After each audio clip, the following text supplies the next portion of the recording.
todo mundo que sempre está nos acompanhando aqui pelo Instagram, nesse espaço democrático de debates semanais, que é o programa Refutações, que refutar, questionar, debater, aguçar, perguntar, inquirir. Esse é um momento democrático, como eu disse, é um momento que nós criamos para que a gente possa dar a oportunidade não só das nossas convidadas, dos nossos convidados, de exporem um pouquinho das suas ideias, de debater os vários problemas que nós enfrentamos e que temos aí colocados na sociedade, como também para aquelas pessoas que nos acompanham. É um programa semanal, Refutações, ele é feito aí comigo do lado de cá, de Valparaíso de Goiás, e com Bruno Felipe do lado de lá, em Aparecida de Goiânia. Olha, Bruno, a nossa convidada de hoje já pediu até para entrar aqui. Maninha, espera só um pouquinho, Maninha. Já te deixo um beijo carinhoso. Primeiro, entra conosco aí, Bruno Felipe. Boa noite para todo mundo que está aí nos escutando hoje. Programa super especial. Vamos falar aí de temas que são muito importantes para o momento, inclusive saúde é muito importante para esse momento que nós estamos vivendo. Momento de pandemia, momento de, às vezes, a gente fica desesperado com o descaso das autoridades e nada melhor que conversar sobre isso com quem entende do tema e com quem traz aí na sua história uma bagagem, uma experiência para poder socializar conosco, que é o caso da nossa convidada de hoje. E aí eu não quero nem me estender muito, né, para a gente já poder, depois a gente estende esse diálogo depois que a gente ouvir nossa convidada. E é isso, Wesley. Bruno, deixa eu aproveitar para a gente poder ter uma certeza aqui. Tá tudo bem hoje, tecnicamente? Pergunto do meu lado aqui. Tá dando para me ouvir legal? Tá dando para me ver legal? Sim, estou te ouvindo muito bem hoje. Imagem e som. Ah, que bom. Ah, que bom. A gente não queremos ter problemas, como tem acontecido da minha parte, pelo menos lá de cá, né? Problemas técnicos. Bruno, vamos aproveitar um pouquinho antes da Maninha entrar. Vou pedir para a Maninha daqui a pouquinho solicitar de novo a entrada. E as pessoas também estão entrando. Para anunciar o seguinte, a gente tem conversado, eu e o Bruno Felipe, muito em breve a gente vai dar uma pausa nesse formato de programa, pelo Instagram. Nós estamos aí em breve com toda uma modificação, um upgrade que o Bruno Felipe está preparando aí. E vamos vir com outro formato diferenciado ainda online, respeitando o distanciamento social, né, Bruno? Nesse primeiro momento. Mas depois também nós teremos, talvez, um encerramento preventivo, digamos assim. Preventivo não, provisório dessa temporada, porque nós temos que tomar cuidado com a legislação eleitoral, viu, Bruno? Inclusive com a questão das redes sociais. E vale lembrar que, muito provavelmente, o Bruno Felipe ele é o pré-candidato na cidade dele, então ele deve ser efetivado como candidato no momento certo, no momento de convenção, de prévias, em Aparecida de Goiânia. Talvez eu também possa vir a ser ou não, há uma discussão. E aí, por conta disso, já quer avisar antecipadamente, né, Bruno? Aos que nos Sim. acompanham, que talvez poderá ter uma pausa por conta do período eleitoral. Seria o término da primeira temporada, mas que em breve a gente volta. Não é isso, Bruno? Fala um É pouquinho isso sobre a mesmo. mudança de formato. É isso mesmo. A gente está pensando aí um formato novo em que a gente vá para outras redes sociais, como o Facebook, que a gente ocupe definitivamente também ali o espaço no YouTube com o canal Programa Refutações, que é onde se encontram ali hospedadas as edições anteriores. Se vocês quiserem assistir, acesse o canal. E a gente vai, enfim, mudar para melhorar, né? É esse o intuito dessa mudança, esse intuito primordial. Sobretudo para um formato que a gente consiga colocar todos os nossos convidados aqui e a gente conversar todo mundo junto, sem precisar entrar e sair. Mas todo mundo vai gostar da mudança. Existe a possibilidade, né, de a gente ter que parar essa primeira temporada e dar um tempo, em virtude, sim, da legislação eleitoral que a gente precisa cumprir, né? Mas o programa Refutações não termina, ele faz uma pausa nessa primeira temporada e volta aí com essas novidades para os próximos períodos. Lembrando que não é agora a pausa, não, né? Vai ter programa Não, semana que vem, vai ter no outro. Tá A gente só seguindo. está É preparando mais a galera para quando chegar o momento já tá. Mas a gente quer que venha mais gente. Bruno, Claro, claro. obrigado pela tua participação inicial. Vai acompanhando aí, Bruno. Se picotar a internet, começar a falar, tu vai mandando mensagem, porque a gente pula para um segundo lado. Não tem nada não. Ok. Bruno, Felipe, obrigado a todos que estão entrando. Jorge, um abraço. Braulio, um abraço. José, um abraço. Maria Ângela, Abraão, todo mundo que está entrando. Agora vamos chamar a nossa convidada de hoje. Hoje é um programa histórico. Histórico para mim, histórico para o Bruno Felipe, histórico para todo mundo que luta nesse país, sempre lutou por democracia. Hoje em dia é muito fácil lutar por democracia. Nós temos que lutar mesmo. Temos que ir às ruas quando puder. Estamos no distanciamento social. Tem que ir nas redes sociais e gritar, rasgar a voz pela democracia. Mas eu quero ver lutar por democracia no período de ditadura militar. Eu quero ver como seria. E poucas pessoas nesse país tiveram essa experiência. De pessoas que deram sangue, vida, que lutaram bravamente para ter pessoas como eu aqui, que não viveu a ditadura militar. Eu vi nos livros. Eu não sei o que é a ditadura militar. Mas se hoje eu posso falar abertamente, do jeito que eu quiser, graças a pessoas, muitas pessoas nesse país, e uma delas está aqui hoje. Maria José Maninha, ex-deputada federal, ex-deputada distrital, sempre pelo Partido dos Trabalhadores do Distrito Federal. Foi secretária de Saúde do governo de 95 a 1999, no governo democrático popular de Cristóvão Buarque, também pelo Partido dos Trabalhadores. Maninha é reconhecida mundialmente como referência pela luta dos direitos humanos, médica, presidiu o Sindicato dos Médicos do Distrito Federal e implementou um programa que virou referência em todo lugar, que foi o programa Saúde em Casa. Eu tenho extrema admiração por essa convidada de hoje. Nós temos muito a aprender. E quero começar o programa prestando, junto com Maninha, todas as nossas condolências, nossa solidariedade, nossa homenagem à nossa companheira Vitória, que foi vítima da Covid-19 na última semana. Era uma companheira extremamente importante em todos os aspectos, que a Maninha vai poder falar um pouquinho mais, e que, infelizmente, foi mais uma vítima da Covid-19 e das irresponsabilidades dos governos, especialmente o DF. Maninha, beijo, seja muito bem-vinda. Boa noite a todos. Depois de uma apresentação dessa, a gente fica assim, ruborizada com tanto elogio. Muito obrigada, Wesley. Na verdade, os seus elogios nada mais são uma forma de dizer que nós somos companheiros da mesma luta, somos companheiros do mesmo partido e estamos nas mesmas trincheiras. Portanto, é um prazer imenso estar aqui com você, debater um assunto que não só eu tenho interesse, mas que fez parte da minha vida por inteiro, porque sou médica, que é a saúde. Uma boa noite para todos vocês. Nossa, é uma honra, Maninha, é uma honra para nós, é uma honra para o Bruno Felipe, que está acompanhando aqui, que não te conhece ainda pessoalmente e está oriçado lá para falar com você um pouquinho, mas esse formato não permite diretamente. Maninha, vamos começar o programa falando um pouquinho da tua experiência enquanto médica, a tua experiência ampla que você tem na saúde pública, falando do que vem acontecendo. Vamos falar do Brasil, desse governo Bolsonaro, mas também localizar no Distrito Federal. O governador Ibanez Rocha foi, de repente, o primeiro governo que começou a defender, a trazer praticamente o distanciamento social. De repente, ele virou ioiô, vai e volta, vai e volta.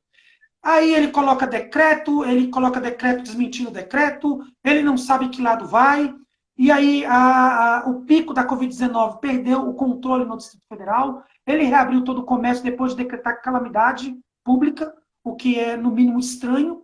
E agora, recentemente, ele deu uma entrevista na Folha de São Paulo, salvo me engano, não sei se foi na Folha de São Paulo ou um outro jornal, você pode me corrigir, por favor, ao qual ele disse que o coronavírus tinha que ter sido tratado como uma gripezinha desde o início. qual é a sua análise de como o governo do Distrito Federal, e aí você fica à vontade de falar também do Bolsonaro, vem tratando a questão da saúde pública, especificamente no combate à pandemia? Bom, Wesley, para a gente falar da situação atual, nós temos que voltar no passado e rememorar o que foi o sistema de saúde do Distrito Federal. Um sistema de saúde muito bom, a gente era modelo para o restante do país, com grandes hospitais, uma rede básica de assistência. Você se lembrou muito bem, nós implantamos aqui o Programa Saúde em Casa, que nada mais era do que o Programa Saúde da Família, e esse sistema permitia que toda a comunidade do Distrito Federal e até do entorno, e a gente cita muito Valparaíso, que fica aí do outro lado de Santa Maria, que quando o Programa Saúde em Casa foi implantado, nós tivemos que jogar o programa para atender o outro lado da rua, que era exatamente Valparaíso, porque Valparaíso, naquela região ali, fez uma manifestação na Secretaria de Saúde para que eu pudesse implantar o programa ali. Então, veja, Distrito Federal e entorno, a gente fala quase que da mesma forma no atendimento dessas questões. Bom, esse sistema, ele foi sendo modificado ao longo do tempo.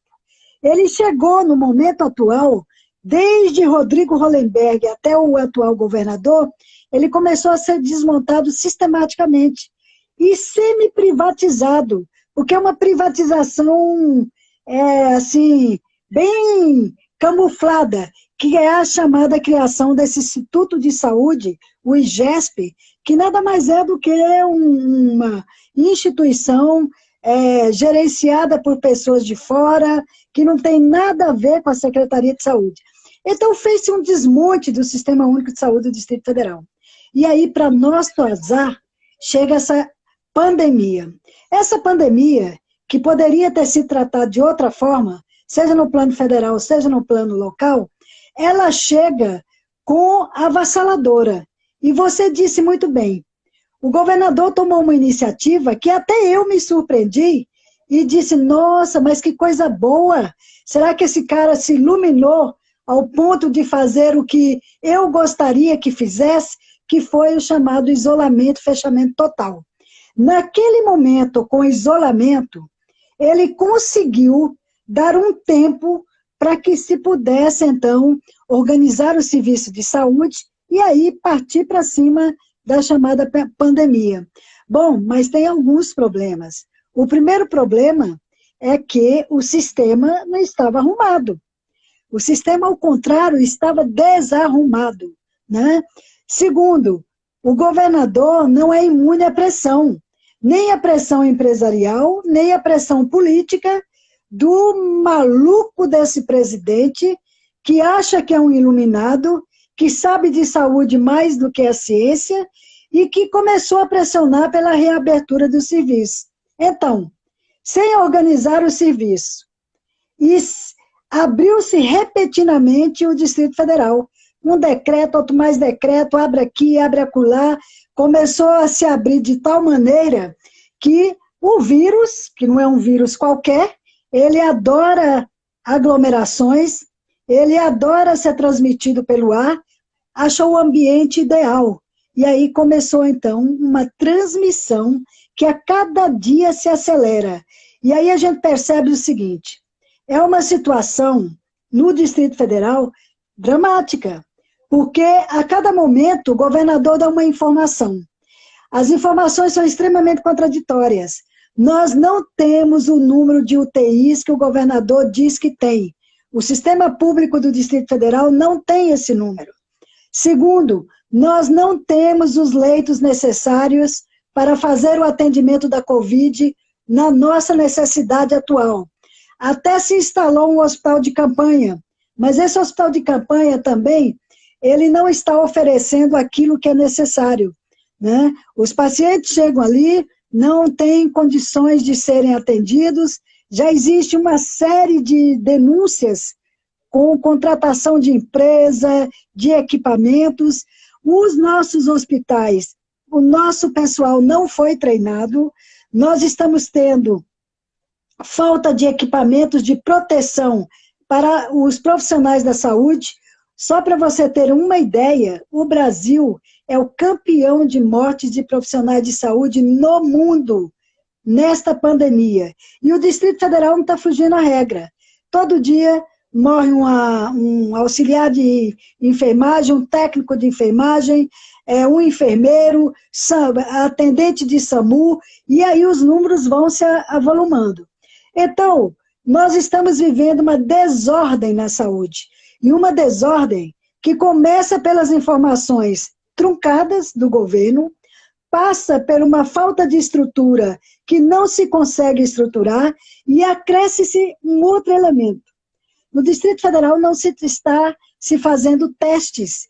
Isso é o que pior pode existir nesse momento, porque você não tem ideia de quantas pessoas foram infectadas pelo vírus. É necessário se testar. Não drive-thru, aquilo ali não vale nada.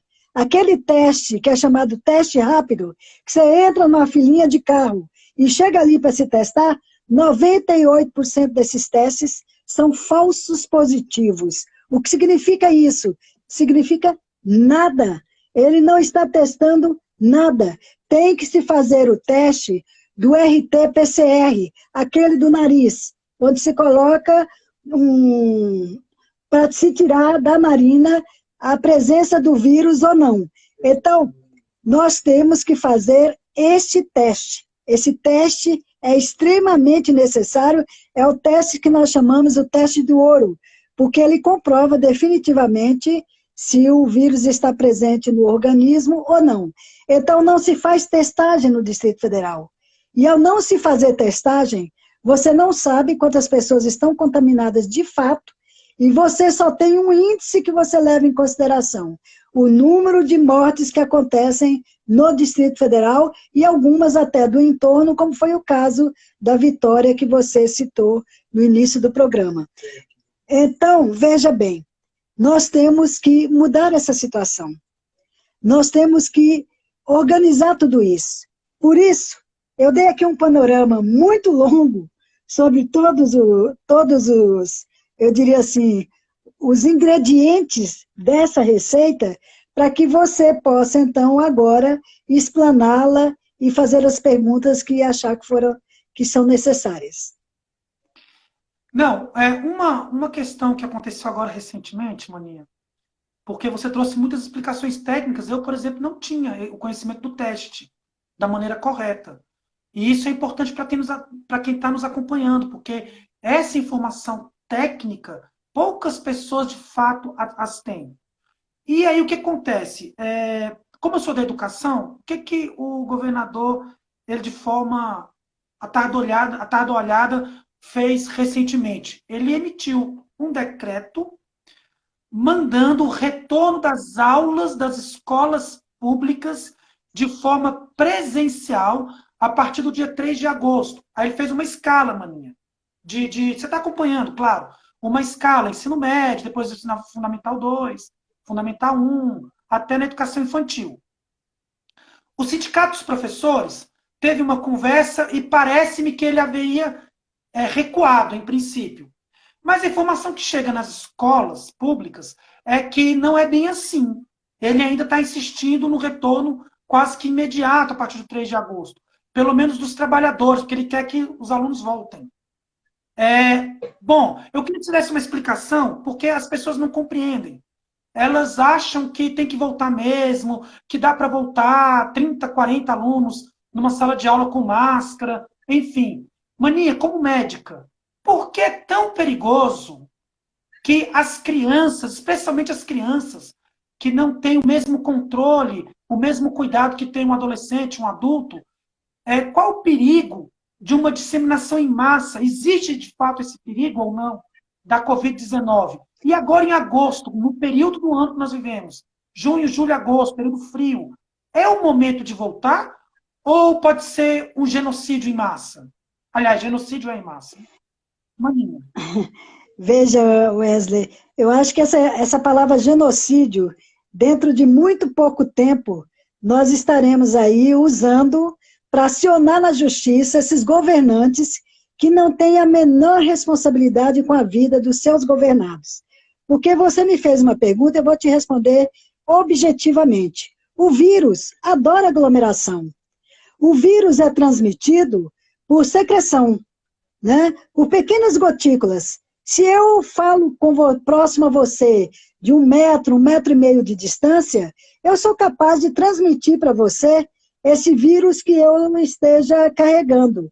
Por isso, a necessidade do uso da máscara, tanto para quem está infectado, como para quem não está infectado. Porque em ambos os casos, você evita que essas gotículas possam se transmitir. Agora, imaginemos, nós estamos num período frio, onde as crianças voltam à escola e vão ficar apinhadas dentro de uma sala de aula. Porque nós não estamos falando de salas de aula da Europa, onde você possa fazer o distanciamento social. E mais ainda, nós estamos falando de crianças que podem ir de máscara, mas rapidamente ela pode tirar essa máscara. Ela pode querer trocar a máscara dela pela máscara do coleguinha, porque achou mais bonito, porque vai abraçar o coleguinha, vai sentar perto. E aí você pode estar criando uma contaminação que poderia estar sendo evitada.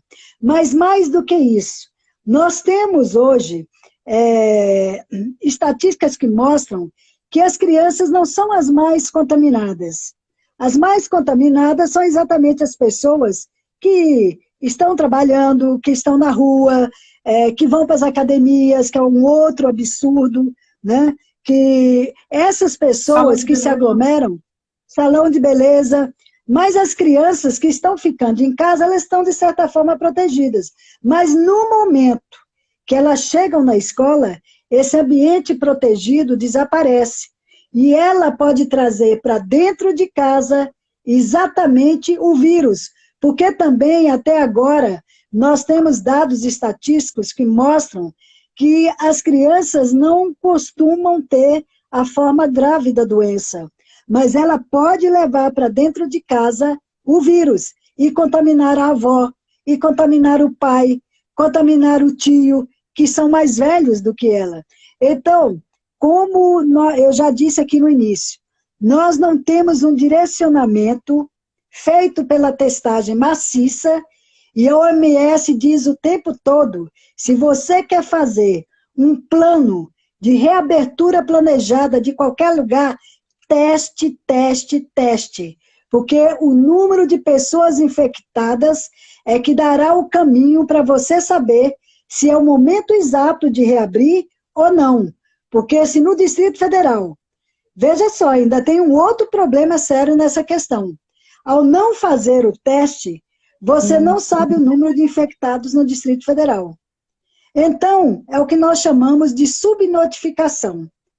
Todos os infectologistas dizem que nós temos que multiplicar atualmente o número oficial que o GDF diz que tem, multiplicar por 7. Então, se o GDF diz que nós estamos chegando aos 80 mil contaminados, multiplique por 7. 8 vezes 7, 56. São 560 mil pessoas infectadas. Então, o teste, ele te dá essa dimensão. Se eu tenho 1 milhão de pessoas infectadas, eu vou pensar 2 vezes em reabrir qualquer coisa. Porque cada pessoa contaminada, ela é capaz de contaminar mais 3. Então, você começa contaminou 3. Essas 3 começam a contaminar 6, que começa a contaminar, é uma progressão geométrica. Aliás, eu fiz a conta errada. É uma progressão geométrica. Isso significa que sem teste, nós não podemos fazer essa progressão geométrica. E o GDF hoje está fazendo todo o seu planejamento de reabertura no achismo.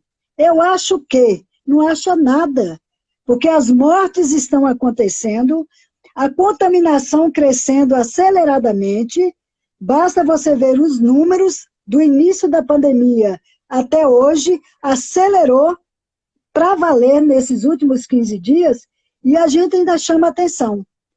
Você pode perceber, a cada dia que você reabre um serviço, 15 dias, 14 dias a 15 dias depois, você vê uma aceleração da contaminação.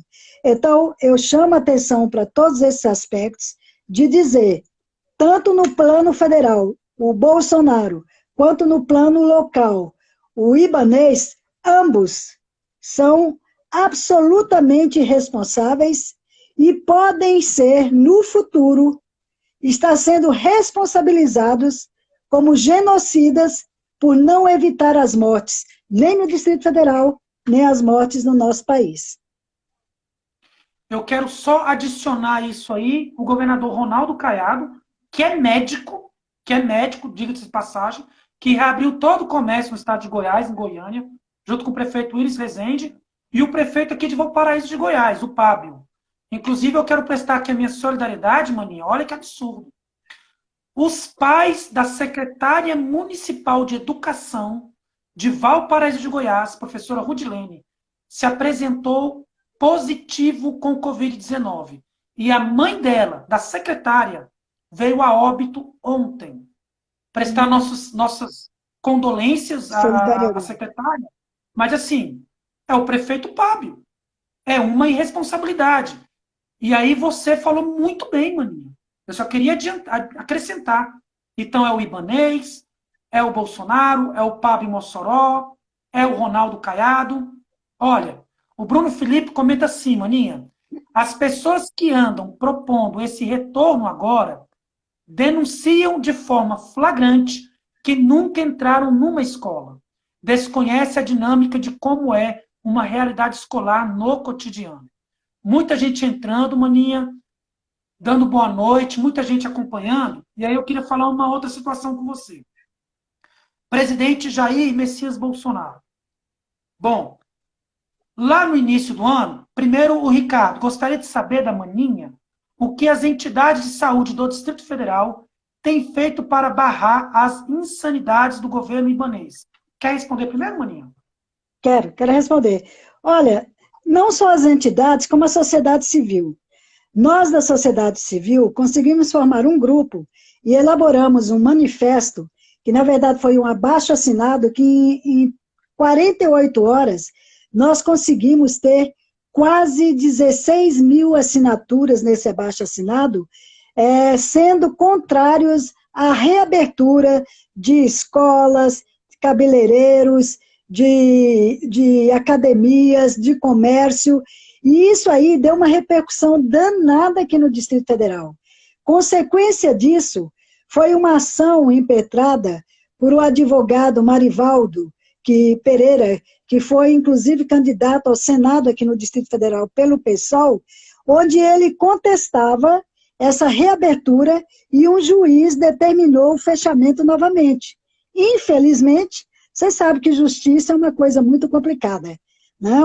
Um juiz dá uma sentença, outro juiz retira no dia seguinte. Ganhamos a liminar, 48 horas depois perdemos a liminar e o comércio reabriu. Mas junto com isso também, várias entidades da saúde têm se manifestado. E o Conselho de Saúde do Distrito Federal elaborou um documento onde ele coloca todas essas questões que eu acabei de falar e diz ao governador que o governador não pode descumprir aquela resolução do Conselho. Vocês sabem que o Conselho de Saúde é o órgão que formula as políticas públicas de saúde de cada estado, de cada município e aqui do Distrito Federal. E o Conselho tem um papel de ordenar ao governo e determinar ao governo o que ele deve fazer. Então, foi dito ao Ibanez que ele não poderia reabrir, e ele reabriu. Então, o passo seguinte, os demais sindicatos dos enfermeiros, sindicato dos médicos, todos já se posicionaram contrário a essa reabertura. Nós estamos agora no momento que, se for descumprida, se o governador não voltar e fechar novamente tudo isso, nós vamos para a justiça. E aí não estou falando eu, maninha, uma cidadã, mas o Conselho pode judicialmente entrar contra o governador. E quem sabe, se isso continuar dessa forma, poder levar até isso à Câmara Distrital e ter um desdobramento bem mais complicado, sob a alegação de que aqui o governador não está protegendo a saúde da sua população, ao contrário.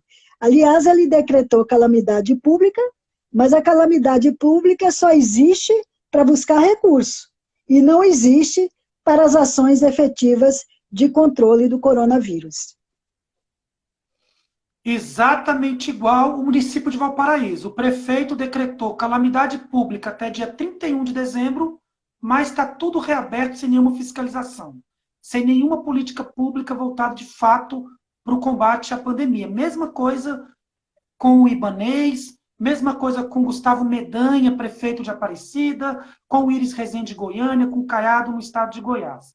Parabéns todos por essa iniciativa. Agora é pressionar novamente e impetrar outra ação dessas. O pessoal Valparaíso apoia totalmente a sociedade civil e as entidades de saúde do Distrito Federal. Maninha, eu ia falar do presidente Bolsonaro, Jair Messias Bolsonaro. No início do ano, quando foi deflagrado que nós estávamos, né, eu acho que era março, que realmente estávamos aí com o coronavírus no Brasil, tinha chegado o vírus, a Covid-19, o então ministro da Saúde, e eu assisti a entrevista, um pedaço dela eu vou lembrar aqui, que era o Mandetta, que nós somos oposição ao Mandetta, as políticas do passado do Mandetta, todas elas, ao DEM nesse país, mas, mesmo assim, até o ministro Mandetta, que é da ultradireita, que é alinhado ao Bolsonaro, que defende privatização, ele se apresentava, inclusive, com um colete do SUS, e ele falou o seguinte, que se tivéssemos feito um planejamento lá no início do ano, né, com lockdown, com fechamento de tudo, junho e julho, ele apresentou gráficos de que seria o pico, que aí nós estaríamos estacionando, que agosto ia dar uma diminuída e que provavelmente, talvez em setembro, seria o momento de tentar o replanejamento da volta do comércio. O Bolsonaro foi contra, deu crise, aquela coisa toda, fez o chilique dele, o teatro, e aí o tempo todo fazia exames da Covid-19, não apresentava a ninguém, se apresentava nas manifestações sem máscara, de forma irresponsável, e foi demitido o ministro, e aí o período passou, o tempo passou. Nós não temos nem ministro da Saúde, para ter uma ideia, hoje. Né? Não tem nada planejado. Deixou solto, cada prefeito faz o que quer, cada governador, e aí ninguém sabia para que lado ia, porque a presidência da República não dava o direcionamento, a verdade é essa. E aí agora, recentemente, justamente, eu não estou botando em dúvida, estou duvidando, mas não quero colocar. Agora, quando ele tinha que prestar depoimentos por conta de uma série de acusações ligadas ao Queiroz, ligado à família Bolsonaro, aos filhos, ele apresenta o exame, teve um problema técnico. Ele apresenta aqui o exame, dando como positivo o exame dele para a Covid-19. Nós acompanhamos. E aí, ele se apresenta o tempo todo tomando a cloroquina, fazendo a propaganda da cloroquina, e dizendo que ela é eficaz, sim. Mania, como médica, e também como militante, né, política. Eu queria a sua opinião acerca disso que eu acabei de explanar. Focando na questão, inclusive, aí uma explicação técnica. Por que a cloroquina não pode ser utilizada como medicação? Por que ainda a OMS e todo mundo que é ligado à saúde tem restrições à medicação? E por que o Bolsonaro insiste tanto em forçar a cloroquina? Olha, Wesley, nós temos um presidente que eu fui deputada junto com ele, né? E eu o conheci muito bem. É uma pessoa absolutamente boa de se colocar num divã e dar um diagnóstico, né? Ele parece que não... Eu vou chamar o Toninho, inclusive, para dar esse diagnóstico. Ele é uma pessoa que... Tá certo. Então, é uma pessoa que ele não está conectado com as coisas ao redor dele, está conectado com ele. Como alguém disse outro dia, ele não tem empatia por ninguém. Ele só tem uma empatia para a família dele e com ele. O resto é como ele diz, deixa morrer. Um dia todo mundo vai ficar imune à doença. Então, uma pessoa como o Bolsonaro, ele põe uma ideia na cabeça e acha que aquilo ali tem que ser levado a ferro e fogo.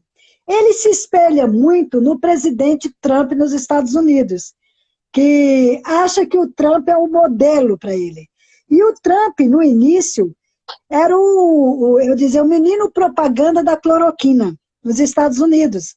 Até que nos Estados Unidos, o correspondente à Anvisa disse para o Trump que ele não poderia mais falar sobre cloroquina, porque a cloroquina não deveria ser usada. Então, ele vende uma ideia que ele acha que se der certo, ele está salvo. Ele não será acusado de nada, porque ele disse, olha, eu mandei tomar cloroquina, eu mandei tomar a Anitta. Sabe o que é a Anitta? A Anitta é um vermífugo. E ele hoje começou a tomar a Anitta também. Não sei se, coincidentemente, ele está tomando a Anitta porque é um vermífugo, né? Você sabe o que é um vermífugo, né? Então, hoje ele já acrescentou mais um, que é a Anitta. E daí, a gente tem, então, uma situação que é o seguinte, a cloroquina não é um remédio novo que apareceu. A cloroquina é uma medicação antiga.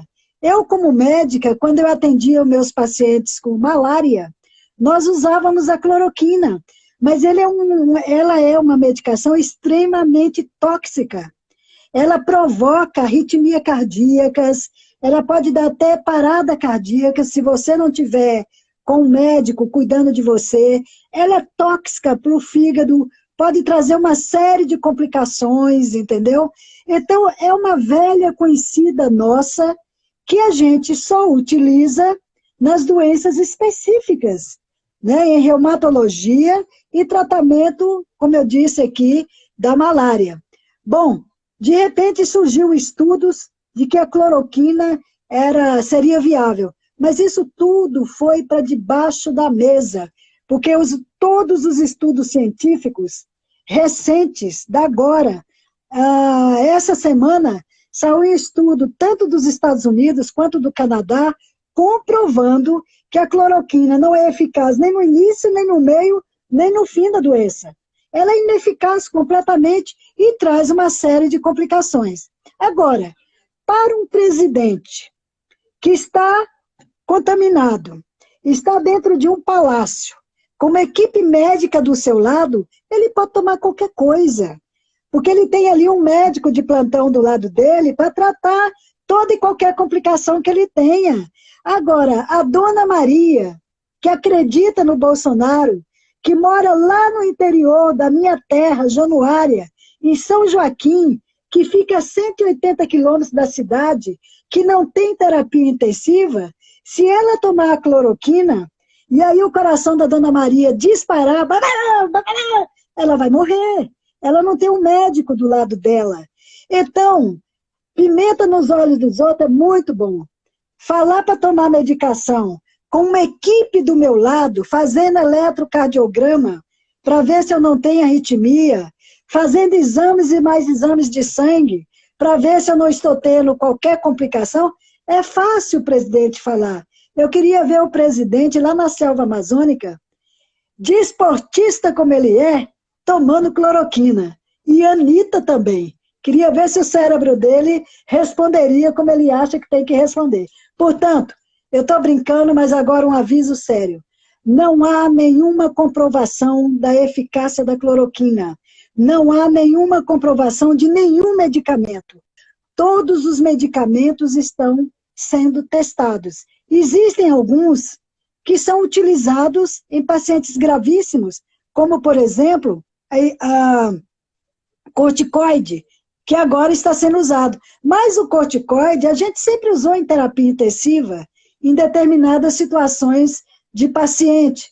Por exemplo, a azitromicina, que é um antibiótico também, que existem alguns estudos que dizem que na fase inicial da doença pode ser que tenha eficácia, mas ainda tudo isso está em testes. É uma doença nova, desconhecida. Todas as equipes de saúde do mundo inteiro, todo mundo está transtornado, porque nunca se viu uma doença como essa. Ela não é uma gripezinha, ela ataca a todo mundo. Óbvio que 20% apenas chegam na terapia intensiva, mas como disse um colega meu, médico, que foi para a terapia intensiva, e me disse, Maninha, é a pior sensação do mundo, porque o colega diz assim, eu vou te entubar. E a gente sabe que no momento que você é submetido a uma intubação, você não sabe se você volta. Você é induzido em um coma, e aí você pensa, de fato, vou voltar ou não vou voltar? Então não tem ninguém imune, ninguém. Todos nós somos susceptíveis à contaminação pelo vírus. E desse universo, 20% pode parar numa terapia e pode morrer. E por isso mesmo é que a gente diz isolamento social, máscara e teste. Esse é o tripé para combater o coronavírus. Cloroquina, isso aí só na cabeça de um presidente que optou por tomar um vermífugo chamado Anitta. Maninha, tem alguns comentários aqui, eu vou ler rapidinho, até por causa do nosso tempo. Primeiro, entrou gente aqui, ó, entrou a Cíntia Dias. A Cíntia Dias é a secretária-geral do PSOL de Goiás, e eu estou muito feliz que a Cíntia vai lançar uma pré-candidatura de um mandato coletivo de vereadoras, Maninha, com o lema Agora que são elas. São 4 mulheres, uma indígena, uma trans, agora não lembro todas. A Cíntia, e assim, é um orgulho para nós, e a Cíntia é tua fã, viu? A Cíntia... Eu sou fã dela. Cíntia é uma gracinha. Diga para ela que eu também sou fã dela. E que eu já tive um slogan de campanha. Pois é, eu tive um slogan de uma campanha minha, que é quando a Heloísa Helena foi candidata a presidente da República, que dizia assim, agora que são elas, né? Parabéns, Cíntia. E parabéns por esse mandato coletivo. Então eu vou fazer um convite oficial aqui agora. Depois nós queremos que você grave um vídeo em apoio à pré-candidatura do Agora que são elas. Claro, com todo prazer e com toda a garra política que a gente possa fazer para eleger mais mulheres nessa política brasileira, porque nós mudamos, viu? A gente transforma. É verdade. Eu tenho certeza que Cíntia fará parte dessa transformação. Tenho certeza absoluta. Pantaleão entrou, te mandando um beijo aqui. Nosso guerreiro Pantaleão. Muita gente está entrando. Aí o Ricardo coloca. Um abração para o Pantaleão. Um abração imenso para o Pantaleão. Fala assim, rebelde Pantaleão. Rebelde. Na nossa idade a gente pode tudo, Pantaleão. Maninha, o Ricardo colocou. Tive a informação hoje que tanto em Valparaíso quanto no DF estão sem os testes para o coronavírus. Aí tem mais. O próprio Ricardo volta. Em vários municípios de alguns estados, prefeituras estão distribuindo um kit composto por azitromicina, ivermectina e a própria cloroquina. É o kit completo. Kit Bolsonaro, eles estão distribuindo aí. O Jales colocou. Temos, olha o comentário do Jales, que eu acho que está lá no Mato Grosso. Temos que colocar a Maninha para falar em cadeia nacional. O Jales.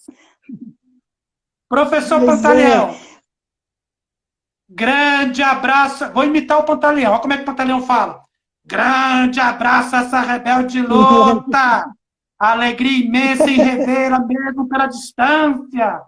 A imprensa tem noticiando que o Exército comprimiu dos Estados Unidos uma grande quantidade de remédio proibido.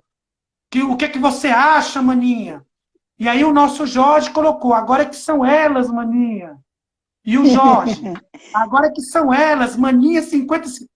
Jorge, sem campanha antecipada, não pode. Não, mas é Brasil. Foi o Jorge que cuidou dessa campanha, por isso que ele está falando dela, viu? Ah, que legal! Jorge, você aumentou, né? Mas a Cíntia criou lá em Goiânia, então vamos juntar todo mundo. Maninha, o Pantaleão disse que ouviu que vai vir um grande número de cloroquina dos Estados Unidos para o Brasil. Ele viu essa informação em algum lugar. O que você tem a dizer? Né? Fica à vontade, Maninha. Olha, essa medicação já está no Brasil. E está sendo distribuída. O outro dia o Bolsonaro deu uma entrevista dizendo que tinha mandado uma quantidade enorme para Porto Seguro, porque uma médica de Porto Seguro mandou para ele uma mensagem pedindo, presidente, pelo amor de Deus, manda para cá. E eles estão distribuindo. Então, o problema, nós temos um problema aí. O problema é o seguinte, é que se o médico quiser passar e o paciente aceitar, não há como impedir que se utilize a medicação, né? Porque a regra é essa, o nosso Conselho de Medicina, ele permite essa situação, porque ele diz o seguinte, se o profissional oferecer e o paciente aceitar, não há como você cortar eu diria assim, essa ligação médico-paciente. Então, se não há uma recomendação do nosso conselho para que não seja efetivada a distribuição, ela vai continuar. Agora, uma coisa nós temos que trabalhar, as pessoas por si só não podem se automedicar, porque aí é outra história. Enquanto tem um médico do lado, cuidando para que esse paciente seja visto o tempo todo, é uma situação. Agora, você tomar por conta própria, na sua casa, para evitar a doença, ou porque está com o início da doença, achando que vai se automedicar e melhorar, aí a situação é grave. E eu acho que situações como essa, se qualquer família tiver alguém que morra numa situação como essa, tem que procurar.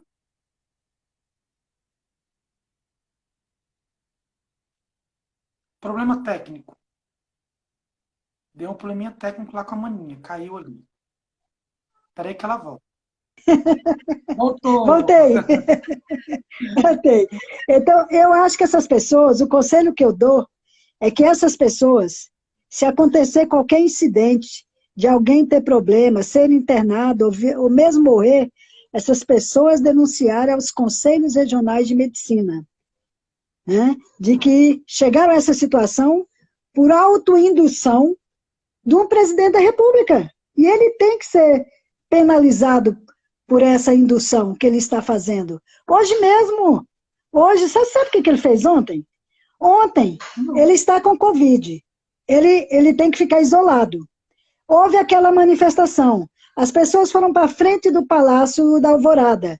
Ele ficou de um lado daquele espelho d'água e a população do outro lado do espelho d'água. Ele tirou a máscara, pegou o vidrinho de cloroquina, mostrou para as pessoas, disse que estava tomando e conversou com as pessoas. Isso é um crime.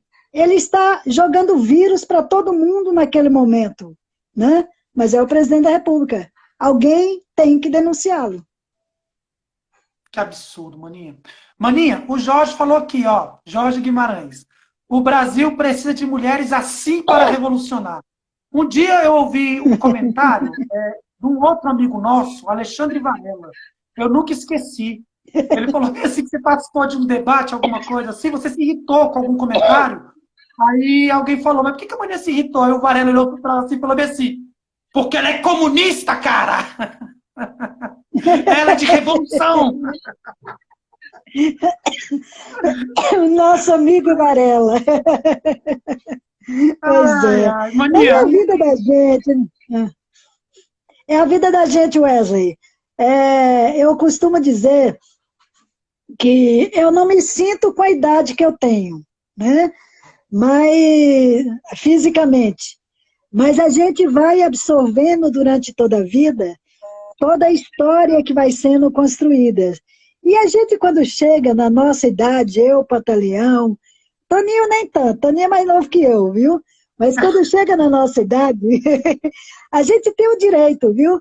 De ser rebelde, de falar o que pensa, né? E responder às provocações também com o que pensa. E por isso mesmo é que a gente está aí vivo nessa causa que é a transformação dessa nossa sociedade, que é bem difícil.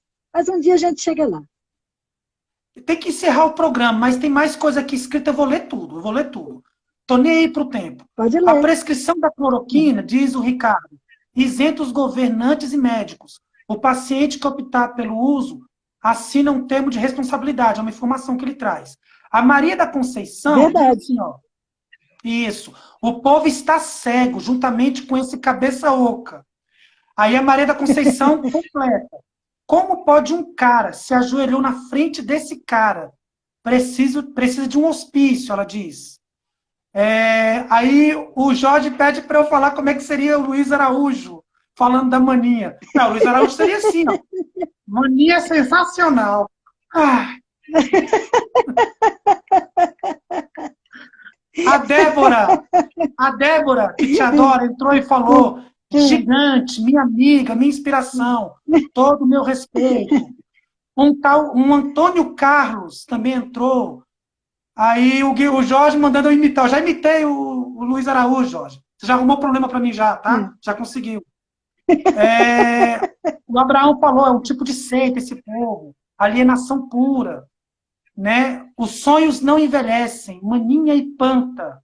Sempre rebeldes, disse o Jorge Guimarães.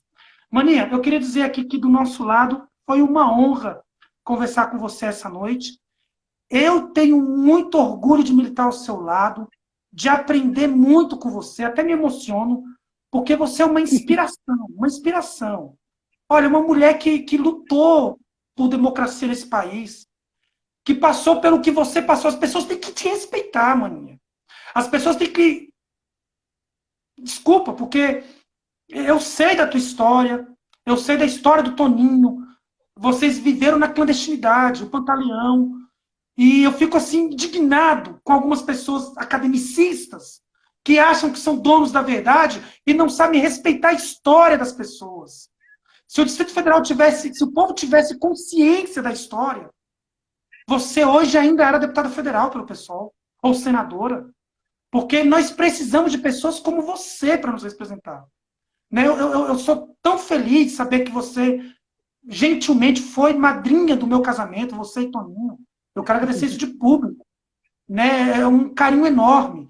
E eu quero dizer que está ao seu lado, maninha, lutando, acreditando num futuro melhor, até o final dos nossos dias, é o que impulsiona a gente realmente visualizar lá na frente um novo horizonte. Eu queria, em nome do Bruno também, agradecer muito a sua participação aqui hoje, maninha. Muito. O Rubens Bias diz, parabéns, maninha, pela articulação, pelo Manifesto de Defesa da Vida no DF. Precisa ser replicado em todo o entorno. Parabéns, Rubens, pelo seu trabalho de solidariedade também. A gente participou, o Rubens esteve aqui em Valparaíso, ele trouxe cestas básicas, cidade ocidental, junto com a Vitória. O Rubens veio junto com a Vitória e cumpriu também esse papel tão importante, que é muito fácil, fica em casa, né, maninha? E as pessoas que não têm casa, né? Como é que fica essas pessoas também? O governo é irresponsável. Nós defendemos o distanciamento social, defendemos que as pessoas têm que ficar em casa, mas precisamos dar condições para algumas pessoas, aliás, uma grande parcela da população, poder ficar em casa. Maninha, desculpa, falei demais, emocionei. Passo a você para suas considerações finais. Fique à vontade. Wesley, muito obrigada. Sempre que você quiser, eu estou aqui pronta para conversar, para debater. Essa é a função nossa, de um militante de esquerda. Quero agradecer aí as palavras de todos, Pantaleão, Cíntia, o nosso Jorge, a Débora, o Rubens. O Rubens eu costumo dizer que o Rubens é um jovem que está despontando aqui no Distrito Federal e que é do Conselho de Saúde do Distrito Federal. Vocês do entorno têm que conversar um pouco mais com o Rubens para fazer as articulações necessárias nessa questão da saúde. E eu queria, para finalizar, como você iniciou o programa, dedicar esse programa à nossa companheira Vitória. Né? Para mim foi assim, algo que me impactou, porque eu tinha uma convivência com a Vitória muito grande, e a Vitória estava bem de manhã, à noite foi para o pronto-socorro, foi entubada, e passou pouco tempo no Hospital Campanha de cidade de Águas Lindas e veio a falecer. Então, Vitória é a comprovação de que a morte está muito próxima de todos nós, que o Covid não está a 1.000 quilômetros de distância, ele está aqui, do nosso lado, e que é necessário o isolamento, que é necessário o uso da máscara, que é necessário você estar tomando todas as precauções e que é necessária a fiscalização das políticas públicas desses malucos que estão no governo, porque senão nós não estaremos falando de apenas de 600, 700 mortes. Nós vamos falar muito mais do que isso. O Brasil já está com mais de 2 milhões de contaminados, multiplique por 10 também, pela subnotificação, nós devemos estar aí com os 10 milhões de brasileiros infectados, e não são apenas 80 mil mortes. Multiplique por 10, nós vamos chegar a 1 milhão de mortes nesse país. E isso é um genocídio. E é por isso que nós temos que ficar de olho. Cloroquina não vai cuidar de ninguém. Anitta, muito menos. O que nós temos que fazer, testagem, uso de máscara e isolamento social. Muito obrigada pela oportunidade de conversar com vocês. Obrigado, Maninha. Um beijo para você. Um beijo para o meu querido Toninho. Lembrando que o Toninho participou do outro formato de refutações. Ele participou, mas lá na frente me chamaram. Toninho é para depois. A nossa prioridade é a Maninha. Ele veio me perguntar hoje assim, é só você? Eu não vou? Eu falei, é só eu. E Cíntia, se você estiver me acompanhando ao vivo, Cíntia, aproveita e a deixa. Manda agora o WhatsApp para a Maninha no privado, já combina a hora do vídeo para a Maninha fazer. Tá certo. Beijo, Maninha, obrigado. Abração, Cíntia. Outro abraço para todos vocês. Essa foi a nossa querida Maninha, a nossa grande companheira. Bruno Felipe, entra aí, Bruno.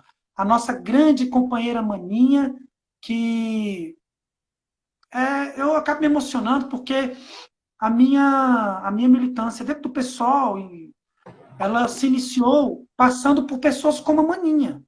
Né? A Maninha, para quem não sabe, a Maninha e Toninho foram meus padrinhos de casamento, quando foi um dos meus primeiros discursos, Bruno, que eu fiz naqueles meus ideais de juventude com 20 anos, eu era 21 anos, não lembro também, no município de Valparaíso, num ginásio, e estava começando o PSOL. Eu já era próximo à corrente ao qual nós estamos hoje juntos, mas essa corrente era do PT ainda, eu era muito jovem. E aí estava a Maninha e o Toninho assistindo o meu discurso. Aí o Toninho chegou depois e falou, caramba, gostei do seu discurso, eu quero conversar melhor com você. E isso há quase 16 anos atrás. Então, de lá para cá, houve toda essa formação e eu me emociono, sabe, Bruno? Eu aproveitei e resolvi tudo para a Cíntia aí, você viu, né? Se a Maninha estiver nos assistindo, Maninha faz um vídeo também para o Bruno. O Bruno é pré-candidato a prefeito de Aparecida. Aproveita o embalo também logo, em apoio. O que você achou, Bruno Felipe? Nossa, uma live incrível essa, Wesley. Acho que eu vou até editar ainda hoje para colocar no YouTube. Porque a gente precisa que as pessoas tenham acesso a esse tipo de discussão. As pessoas vão democratizar essa discussão o máximo que seja possível para que isso chegue, né, à nossa juventude, para que isso chegue às periferias, para que as pessoas possam entender que dá para ser diferente, que dá para fazer diferente, que tem pessoas que devotam a vida a essa luta. E aí trazem essa experiência bonita para compartilhar com todos nós aqui. Quero só agradecer mesmo, aprendi muito hoje, e foi uma live incrível. Muito obrigado a vocês. E a nossa convidada em especial. E agradecer também, Bruno. Pode falar, Bruno, te cortei. Não, era só para concluir. E aí a nossa convidada em especial, aí um agradecimento e um grande abraço. E agradecer também a todos que participaram hoje, muito legal. Segunda-feira que vem, né, Bruno? Às 19 horas, estaremos novamente aqui, refutações. Você viu aí minhas imitações, né, Bruno?